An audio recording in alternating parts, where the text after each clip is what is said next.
আর্জেন্টিনাকে হারিয়ে ফুটবল বিশ্বকাপ জিতল মরক্কো। ওয়েট, কথাটা শুনে আপনি মনে হয় বিষম খেলেন। হ্যাঁ, ঘটনা সত্যি। আজ 20 অক্টোবর ভারতীয় সময় ভোরবেলায় ঘটে গেল এই অবিশ্বাস্য ঘটনা। কারণ আজ চিলির সান্তিয়াগোতে মরক্কোর আন্ডার-20 দল ইতিহাস গড়ল। প্রতিযোগিতায় 6 বারের চ্যাম্পিয়ন আর্জেন্টিনাকে 2-0 গোলে হারিয়ে মরক্কোর তরুণ যোদ্ধারা প্রথমবারের মতো জয়লাভ করল কোনো বয়সভিত্তিক ফুটবল বিশ্বকাপ। মরক্কোর এই অর্জন 2009 সালে ঘানার পর এই প্রথমবার কোনো আফ্রিকান দল অনূর্ধ্ব-20 বিশ্বকাপ জিতল।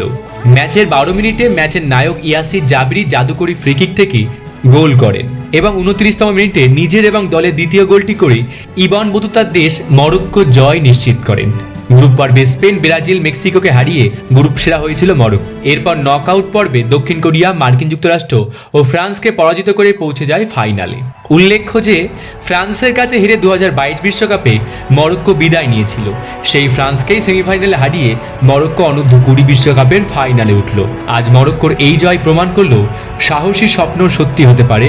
গোটা আফ্রিকা আজ উল্লাসে, আর তরুণরা দেখিয়ে দিল কিছুই অসম্ভব নয়। মরুভূমির দেশ মরক্কোতে আজ সূর্যটা যেন একটু বেশিই উজ্জ্বল, কারণ ফুটবলের আকাশে আজ নতুন তারার জন্ম হলো।